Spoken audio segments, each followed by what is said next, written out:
লোকে বলে যে ভাগ্যে যা লেখা আছে তার চেয়ে বেশি কিছুই পাওয়া যায় না, তার চেয়ে কমও কিছুই পাওয়া যায় না। নিয়তির যা রচনা তা কখনো মোছা যায় না। কিন্তু কেউ এইটা বোঝে না যে নিয়তি আপনার কর্মের দ্বারা বদলায়। যদি আপনি শুভ চিন্তা করেন, শুভ কর্ম করেন, তাহলে নিয়তি আপনার সাথে খারাপ কিছু হতেই দেবে না। কখনো আকাশে পাখিদের দেখুন, তারা কখনো ভাগ্যের উপর নির্ভরশীল হয় না। যতই ঝড় আসুক, যতই তীব্র হাওয়া দিক, ঘুরতে থাকে, একটা জিনিস জড়ো করে নিজের সৌভাগ্য, নিজের বাসা নিজেই তৈরি করে। নিজের সন্তানের জন্ম দেয়, তাকে লালন পালন করে, নিজেই তাকে উড়তে শেখায়, কখনোই ভাগ্যের উপরে নির্ভরশীল হয় না সে। এই বিষয়টা আমাদেরও শিখতে হবে। তাই মনে রাখবেন, আপনার ভাগ্য নিয়তির লিখন নয়। আপনার ভাগ্য তাই যেটা আপনি দিনের পর দিন আপনি নিজেই লেখেন। কিছু নিজে পরিশ্রম করে, কিছু নিজের ভাবনার জোরে। রাধা রাধা। মানুষের স্বভাব হলো যে সে সবসময় নিজে বলতে চায়, কারুর কথা শুনতে চায় না।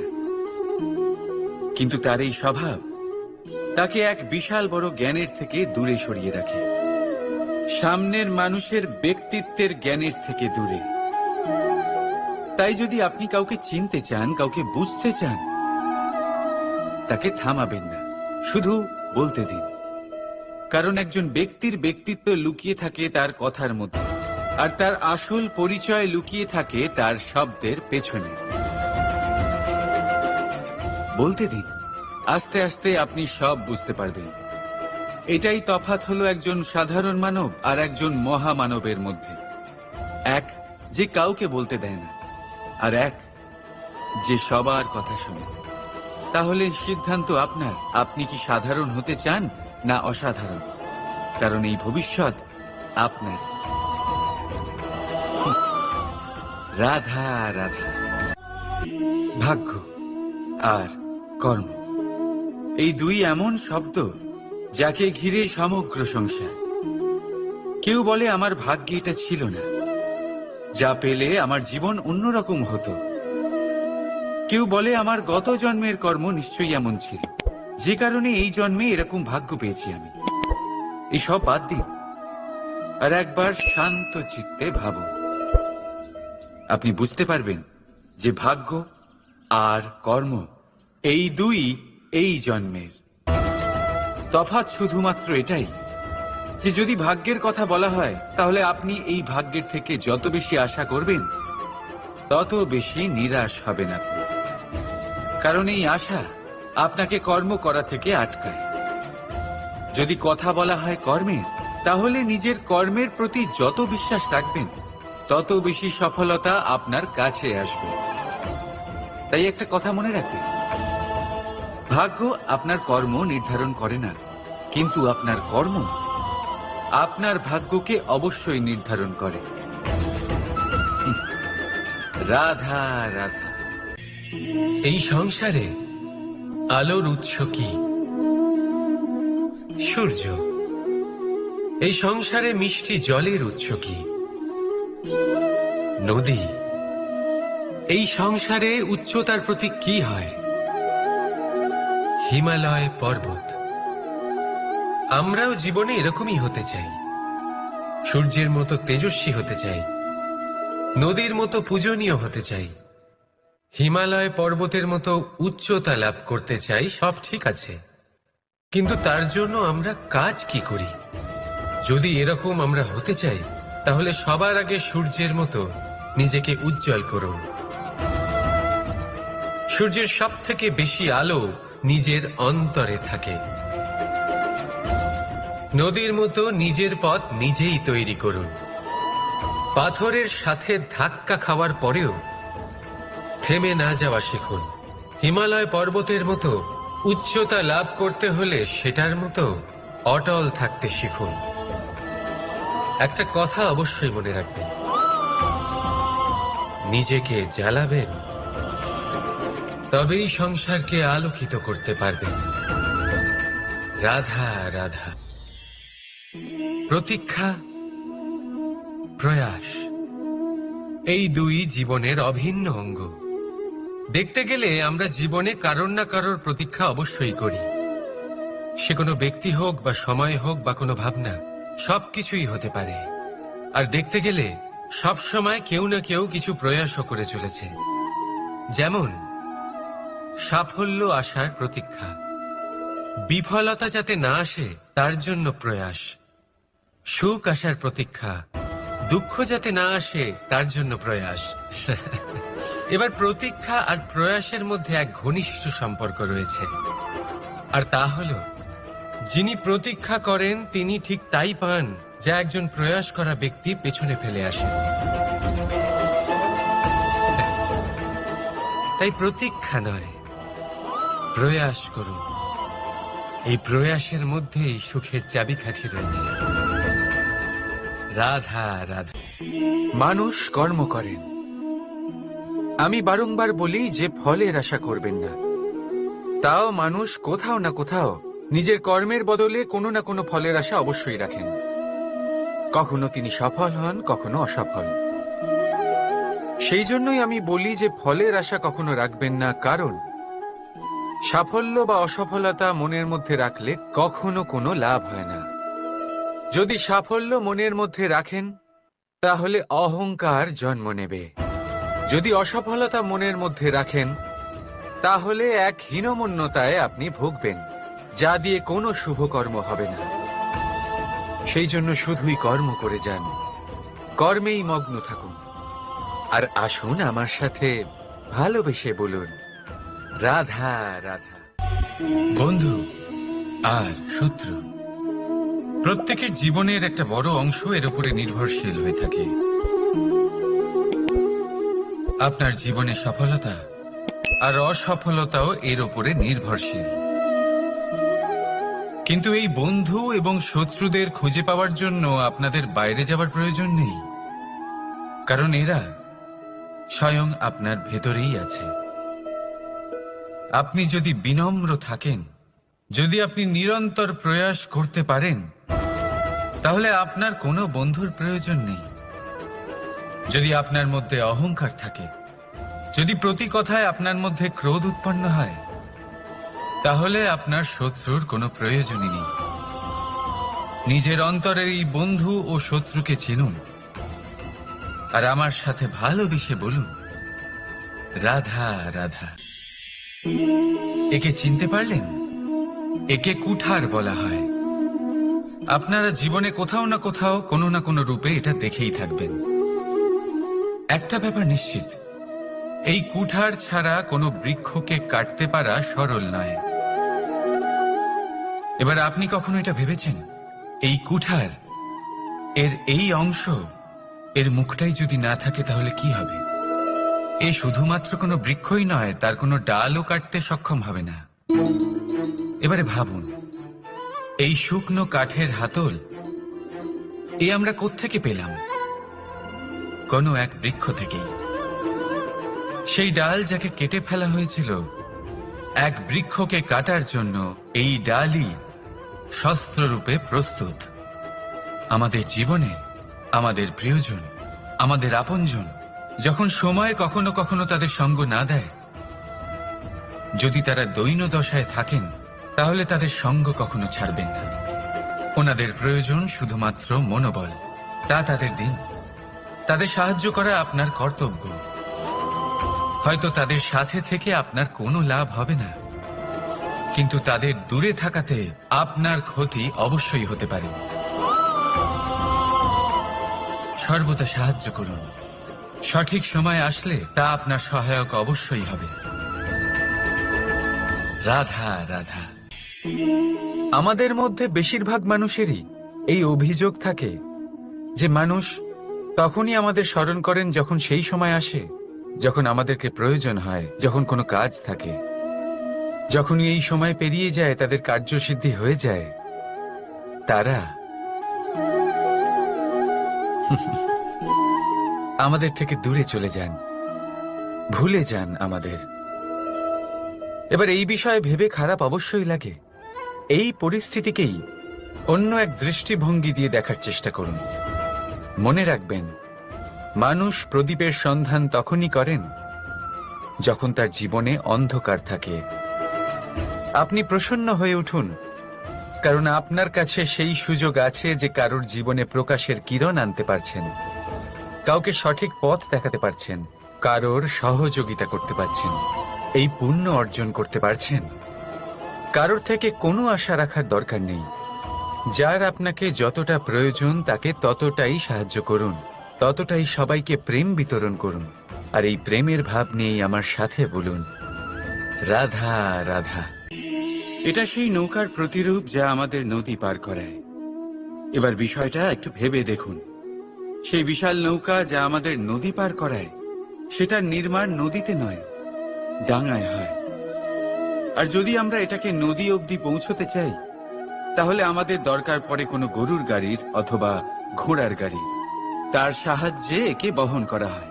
এবার পথে যদি কোনো জলধারা আসে, কোনো নদী আসে, আর সেটাকে পার করতে হয়, তাহলে তখন সেই নৌকার ওপরে গাড়ি রাখা হয়, তারপর তাকে পার করা হয়। অর্থাৎ এই যাত্রা দুজনের সংযোগ ছাড়া সম্পূর্ণ হতেই পারবে না। সেই জন্যই এই প্রবাদ আছে, কখনো নৌকা তো কখনো গাড়ি। আমাদের সম্পর্কের মধ্যে অতি আবশ্যক, আমাদের সম্পর্কের মধ্যে অত্যন্ত গুরুত্বপূর্ণ হল সংযোগ। সবসময় একসাথে চলা, সংযোগ স্থাপন করা। সবসময় সুখী থাকবেন। রাধা রাধা। পুস্তক, পুস্তক থেকে আমরা কি না শিখতে পারি। জ্ঞান হোক, বিজ্ঞান হোক, ইতিহাস হোক, সব শিখতে পারি। কথায় আছে, একটা ভালো পুস্তক, একটা ভালো গ্রন্থ পাওয়া তা 100 ভালো বন্ধু পাওয়ার সমান। কিন্তু যদি একটা ভালো বন্ধু পাওয়া যায়, তাহলে তা গোটা গ্রন্থাগারের সমতুল্য। সে আপনাকে কর্মের বিষয় জ্ঞান দেয়, সাফল্যের রসায়ন শিক্ষা দেয়, সে আপনাকে ইতিহাসে অমর করে রাখবে। শুধু তাই নয়, সে আপনাকে শুধু পথই দেখাবে না, সেই পথে আপনার সাথে সঙ্গী হয়ে চলবে সে। সেই জন্য জীবনে যদি কোনো ভালো বন্ধুকে পাশে পান, তাহলে তাকে আপন করে রাখবেন, তাকে সামলে রাখবেন, জীবন সহজ হয়ে যাবে। রাধা রাধা। বর্ষা ঋতু শুরু হলেই পাখিদের মধ্যে চাঞ্চল্য বেড়ে যায়। আর সেটা হবে নাই বা কেন? বাসা ভেঙে যায়, বৃক্ষ ভেঙে পড়ে, প্রত্যেক পাখি তার থাকার জন্য একটা নতুন জায়গার, একটা ছায়ার, একটা ছাদের খোঁজে থাকে। শুধু একটা পাখি এসব কিছুই করে না, না তো তার এসব সমস্যা নিয়ে কোনো চিন্তা থাকে, না কোনো দরকার পড়ে। আর সেই পাখি হলো বাজ। সেই সব সমস্ত ছোটখাটো সমস্যার থেকে অনেক দূরে ওপরে উড়ে বেড়ায়, মেঘের থেকেও অনেক উঁচুতে। তাই এই সব ছোটখাটো সমস্যা যা আপনার জীবনে এসে থাকে, এই সব নিজের চারপাশকে ঘিরতে দেবেন না। নিজের চিন্তা ভাবনাকে অনেক উঁচুতে রাখুন। আপনার সমস্ত সমস্যা নিজে থেকেই নিচে চলে আসবে। রাধা রাধা। কোন ব্যক্তির ব্যক্তিত্ব কিভাবে তৈরি হয়? আপনার কি মনে হয় যে ব্যক্তি জন্ম থেকে তার স্বভাব নিয়ে জন্মায়, নাকি আপনার মনে হয় যে এই প্রকৃতি ব্যক্তির জন্য তার নিয়তি রচনা করে? না, এরকম একেবারেই হয় না। আমি আপনাকে বোঝাচ্ছি। যখনই বৃষ্টি পড়ে কোনো বিন্দুর দিকে দেখবেন। এবার এই বিন্দু যেখানে পড়ছে তার উপরে নির্ভর করছে তারপর কি হবে। যদি এই বিন্দু পড়ে কোনো ক্ষেতের ওপরে, তাহলে কোনো নতুন ফসলের জন্ম দেবে। যদি সে গরম কড়াইতে পড়ে, তাহলে বাষ্পীত হবে। যদি সে কোনো সাপের মুখের ভেতরে পড়ে, তাহলে বিষ তৈরি হবে। ঝিনুকের ভেতরে পড়লে মুক্তো তৈরি হবে। যদি কোনো পাতার ওপরে পড়ে, তাহলে শিশির তৈরি হবে। একই বিন্দু, কিন্তু তার সঙ্গত তার ভবিষ্যৎ এবং ব্যক্তিত্ব নির্ধারণ করবে। এবার এটা তো শুধুমাত্র এক বিন্দু, তার কাজ হলো শুধুমাত্র পড়া, কোথায় সেটা সেও নির্ধারণ করতে পারে না। কিন্তু আপনি হলেন মানুষ। আপনি বাছাই করতে পারবেন যে আপনার সঙ্গী কারা হবে, কাদের সাথে আপনি মেলামেশা করে বড় হবেন। তাই তা ভালোভাবে করুন, কারণ এই নির্বাচন আপনার হাতে, কারণ এই জীবন আপনার, ভবিষ্যৎ আপনার। এবার আপনি মহান হতে চান কি না তার নির্ণয় আপনাকেই করতে হবে। আসুন আমার সাথে ভালোবেসে বলুন, রাধা রাধা। সূর্যের তাপ এতটাই প্রখর হয়, তা সমস্ত বনস্পতিকে শুষ্ক করে দেয়। পুকুর হোক, নদী হোক, সরোবর হোক, সমস্ত শুষ্ক হয়ে যায়। কিন্তু আপনি কখনো শুনেছেন সূর্যের তাপে সমুদ্র শুকিয়ে গেছে? এমন কখনোই হয় না। আর এর পেছনেই লুকিয়ে রয়েছে এক অমূল্য জীবনের শিক্ষা। সমুদ্রের মতো নিজেকে ধৈর্যশীল করে তুললে, নিজেকে সংযমী করে তুললে, সূর্যের তাপ আপনার কোনো ক্ষতি করতে পারবে না। আপনার অন্তর থেকে সেই তাপ বাষ্পায়িত হয়ে মেঘ তৈরি হয়ে সূর্যকে ঢেকে দেবে, আর তারপর হবে শুধু সাফল্যের বৃষ্টি। তাহলে আসুন আর আমার সাথে ধৈর্যের সাথে বলুন, রাধা রাধা। মানুষ অসুস্থ কেন হন? শারীরিক দুর্বলতার কারণে? না, মানুষ অসুস্থ হন তার মানসিকতার কারণে, তার বিবেকের কারণে, তার কর্মের কারণে, তার ক্রোধের কারণে। আর যখন কেউ সুস্থ হন, ঠিক হয়ে যান, তার মানে এটা নয় যে শুধু ওষুধের জন্য তিনি সুস্থ হয়েছেন। না, এটা কারোর তার প্রতি প্রেমের প্রভাব, বিশ্বাসের প্রভাব, সম্বলের প্রভাব। শুধুমাত্র ওষুধ দিয়ে কিছুই হয় না। যদি মনে প্রেম থাকে, বিবেক থাকে, বিশ্বাস থাকে, সম্বল থাকে, তবেই সেই ওষুধ কাজ করতে পারে। তাই মনে রাখবেন, এই জীবন হলো অত্যন্ত ছোট। মনে প্রেম ভাব রাখুন, মিত্রতা করুন, শত্রুতা নয়। ভালোবাসুন, বিদ্বেষ নয়। আর এই ভালোবাসার সাথেই বলুন, রাধা রাধা। মানুষ জীবনে সব সময় চিন্তা করে, ভাবতে থাকে যে তার জীবনে কতই না সমস্যা। তারপরে নিজের আশেপাশে দেখে আর ভাবে যে সবাই কত প্রসন্ন, শুধু আমার জীবনেই সমস্যা আছে। কিন্তু বিষয়টা তা নয়। শুধু প্রত্যেক ব্যক্তিরই নয়, প্রত্যেক প্রাণীরও জীবনে সমস্যা আছে। এবার মানুষ একটা পাখিকে দেখে এটাই ভাবে যে এদের জীবন কতটা সহজ। কোনো দেশেরই সীমারেখা এদের ওপর লাগু হয় না। কোথায় থাকবে সেই নিয়েও কোনো ভাবনা নেই। কত শান্তির জীবন এদের। তারপর সে একটা পিঁপড়েকে দেখে আর এটা ভাবে, কি অসাধারণ, এদের তো সারা জীবনই মাটির উপরেই অতিবাহিত হয়, খাবারটাও মাটিতেই পেয়ে যায়। কি শান্তির জীবন এদের। কিন্তু যখন কোনো ঝড় আসে, তখন সবার আগে সেই পাখির বাসাটাই ঝড়ে ভেঙে যায়। এই পাখি যে শাখাতেই গিয়ে বসে পড়ুক, তাদের উপর সবসময় সংকট থাকে যে ওপর থেকে কোনো বড় পাখি এসে তাদের উপর প্রহার না করে, তারা নিজেদের প্রাণ না হারায়। আর যদি কথা বলি পিঁপড়েকে নিয়ে, এদের উপর সবসময় সংকট থাকে যে কোনোভাবে বাতাস বা জল এদের ভাসিয়ে না নিয়ে যায়, কোনো প্রাণী ওকে পা দিয়ে পিষে না দেয়, এই পিঁপড়ে পিষ্ট হয়ে না মারা যায়। দেখুন, সমস্যা প্রত্যেকের জীবনে রয়েছে, আর এই সমস্যা আসতেই থাকবে। এর অর্থ এটা নয় যে এই সমস্যার সম্মুখীনই হওয়া যায় না, এর সমাধানও সম্ভব নয়। প্রত্যেক সমস্যার সমাধান অবশ্যই আছে, শুধু শান্ত মনে সেটা খুঁজে বের করতে হবে। তাহলে সেটাই করুন, প্রত্যেক সমস্যার সমাধান করতে থাকুন। যত সমাধান করবেন, জীবন আনন্দময় হয়ে উঠবে। যদি সমাধান না করেন, তাহলে আজীবন দুঃখই পেতে থাকবেন। আসুন আমার সাথে ভালোবেসে বলুন, রাধা রাধা। কর্ম, ধর্ম আর কর্তব্য, এই তিনটি একে অপরের সাথে জড়িত। আর অনেক সময় এই তিনটি পালন করতে করতে আমাদের সেই ব্যক্তির সামনে গিয়ে দাঁড়াতে হয়, তার বিরুদ্ধেই যেতে হয়, যাকে আমরা সব থেকে বেশি ভালোবাসি। কিন্তু সেইখানে এই যুদ্ধ কোনো ব্যক্তিগত যুদ্ধ থাকে না। এ হলো কর্ম, ধর্ম আর কর্তব্যের যুদ্ধ। এটা সরল নয়, অত্যন্ত কঠিন হয় তার সম্মুখীন হওয়া যাকে আমরা সব থেকে বেশি সম্মান করি।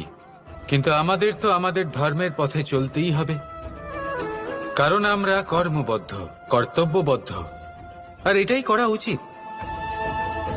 শুধু এটুকু মনে রাখবেন, যদি আপনার উদ্দেশ্য শুভ হয়, আপনার ভাবনা শুভ হয়, আপনি যদি কর্ম, ধর্ম আর কর্তব্যের পথে অগ্রসর হন, তাহলে এই প্রক্রিয়াতে যদি আপনাকে আপনার আরাধ্যেরও সামনে দাঁড়াতে হয়, তাহলেও আপনার কোনো ক্ষতি হবে না। তাহলে আসুন আর আমার সাথে ভালোবেসে বলুন, রাধা রাধা। সাথী। সাথী এই শব্দটির ব্যাখ্যা কে কিভাবে করে? মিত্র, সখা, বন্ধু। কিন্তু অর্থ একটাই, তিনি যিনি আপনার সঙ্গী হন আর তিনি যার সাথী আপনি হন। এবার সব থেকে বড় প্রশ্ন হলো এটাই যে তিনি কে হতে পারেন যাকে আপনি আপনার সাথী বলে মেনে নিতে পারেন, নিজের সখা, নিজের মিত্র, নিজের বন্ধু মেনে নিতে পারেন।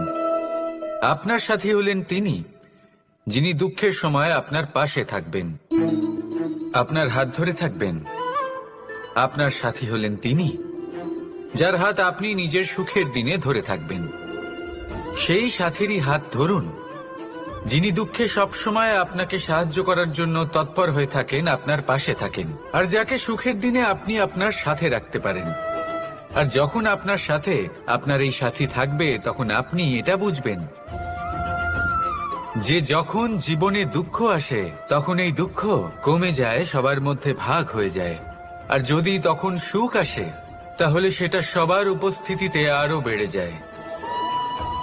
এটাই হলো প্রেম, এটাই হলো ভালোবাসা, এটাই হলো সঙ্গ, যেমন সম্পর্ক আমার আর রাধার মাঝে। তাহলে আসুন আর আমার সাথে ভালোবেসে বলুন, রাধা রাধা। মানুষ এক অত্যন্ত বিচিত্র প্রাণী। পরিকল্পনা করে, ষড়যন্ত্র করে, প্রচেষ্টা করে, কাউকে পরাজিত করার চেষ্টাও করে। সাপকে একটা দড়ি মনে করে হাতে চেপে ধরার চেষ্টা করে, কিন্তু একটা কথা বুঝতেই পারে না, সময়ের এই সাপ, এটা হাতে চেপে ধরাই যায় না। আর আপনি যা করবেন তা আবার ফিরে আসবে আপনারই সামনে। দেখুন, এতে কিছুই যায় আসে না যে আপনি কুম্ভকারের পুত্র নাকি কৃষ্ণের পুত্র। যদি আপনি অনুচিত কর্ম করেন, তাহলে আপনার সাথেও অনুচিতই হবে। অশুভ কর্ম করলে আপনার সাথেও অশুভই হবে।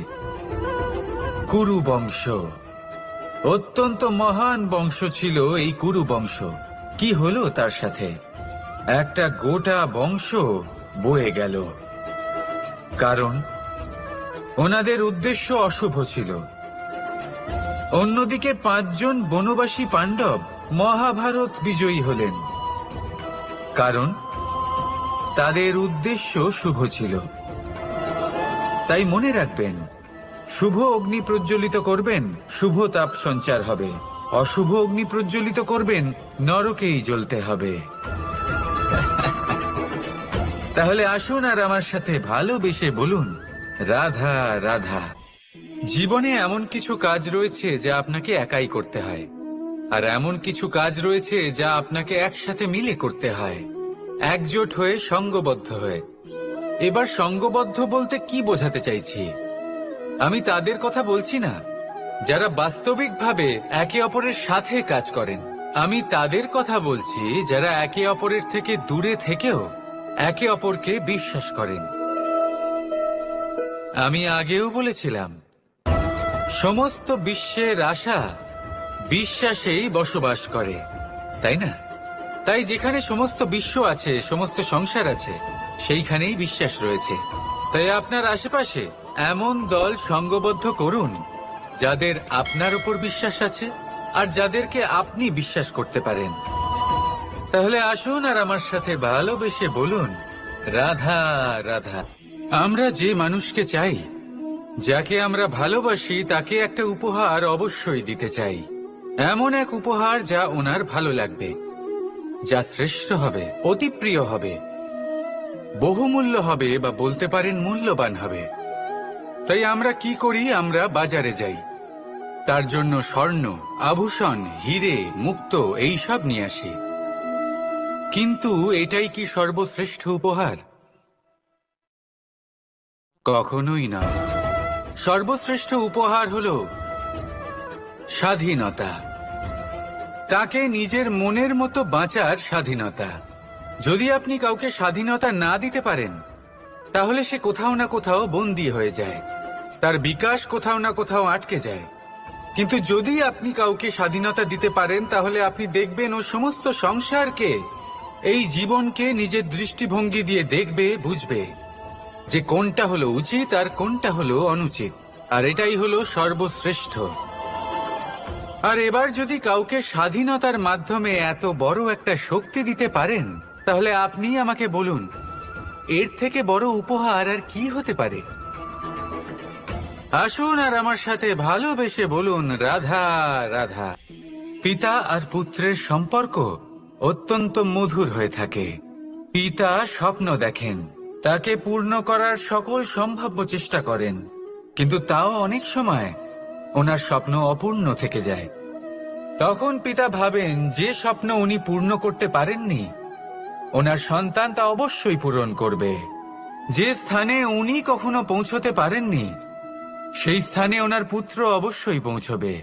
পিতা নিজের সন্তানের ভবিষ্যৎ নিয়ে সেই স্বপ্ন দেখেন, আর যখন সেই সন্তান সামনে এগোতে থাকে, তখন তার দুঃখ হয় না, বরং গর্ব হয়। ওনার ভালো লাগে এটা দেখে যে ওনার সন্তান অনেক উন্নতি করছে।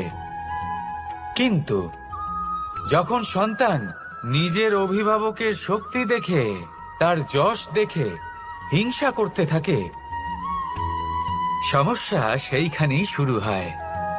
সেই জন্য সকল সন্তানকে এটা মনে রাখতে হবে, দেখুন, পুত্র হবার সুবাদে, এক সন্তান হবার সুবাদে, এটা হলো আপনার অধিকার যে আপনি আপনার পিতার থেকে বেশি উন্নতি করবেন। আপনার পিতাও এটাই চান, কিন্তু সুস্থভাবে এটা করুন। একটা রেখা টেনে নিন, যাতে আপনি তাতে এগোতে পারেন আর আপনার পিতার তাতে গর্ববোধ হয়, আর সেই বিষয়ে দুঃখ না হয় যে আমার সন্তান আমাকেই ছোট করার চেষ্টা করছে। ইতিহাস সাক্ষী রয়েছে, যে মানুষ অন্য কাউকে ছোট করার চেষ্টা করেছেন, সেই মানুষই ছোট হয়ে গেছেন। আর আমার মনে হয় না আপনি এটা চান, কারণ কোনো একদিন আপনিও কারোর পিতা হবেন। আসুন আমার সাথে ভালোবেসে বলুন, রাধা রাধা। প্রেম এই সংসারে এসেছিল এই সংসারকে প্রেমের শিক্ষা দেওয়ার জন্য, এই জীবনের সুখের অনুভূতি আসলে কি তা শেখানোর জন্য। কিন্তু যদি সত্যি কথা বলি, তো আমি নিজেই প্রতিদিন প্রেমের নতুন নতুন স্বরূপ দেখতে পাই, প্রেমের একটা নতুন অনুভূতি প্রত্যেক নতুন দিনে। আর তার কারণ হলো এই প্রেম অনন্ত, এ হলো দৈব। প্রেম হলো এই সংসারের সব থেকে বড় ঢাল এবং সব থেকে বড় অস্ত্র। এই প্রেম ছাড়া না কোনো ন্যায় হয় আর না কোনো শাস্ত্র, না জীবন আছে আর না অন্ত। এবার যদি এই প্রেম মনের মধ্যে বাস করতে শুরু করে, তাহলে কখনো কোনো সমস্যাই হবে না, আর যদি হয়েও থাকে তাহলে তা স্থায়ী হবে না। এই প্রেম কি না করতে পারে? এই প্রেম সমস্ত সমস্যা মিটিয়ে ফেলতে পারে, আপনার মনের মধ্যে অহংকারকেও বিনাশ করে দিতে পারে, আপনাকে সাক্ষাৎ ঈশ্বরের সাথে দেখা করাতে পারে। তাই প্রেমের দ্বারা প্রয়াস করতে থাকুন, এই সংসারের প্রত্যেক মানুষকে, প্রত্যেক বস্তুকে, প্রত্যেক জীব জন্তুকে ভালোবাসবেন। আর এই প্রেমের দ্বারাই বলুন, রাধা রাধা। মানুষের জীবনে স্বচ্ছতার একটা আলাদা গুরুত্ব আছে। যদি আপনি নিজেকে স্বচ্ছ রাখেন, তাহলে আপনার নিজেরও ভালো লাগবে, সামনের ব্যক্তিরও ভালো লাগবে, একটা অন্যরকম প্রভাব পড়বে। কিন্তু একজন শ্রেষ্ঠ ব্যক্তি কিভাবে হয়ে ওঠা সম্ভব? যার মধ্যে গুণ আছে, শিক্ষা আছে, শুভ চেতনা আছে, যিনি সৎকর্ম করেন,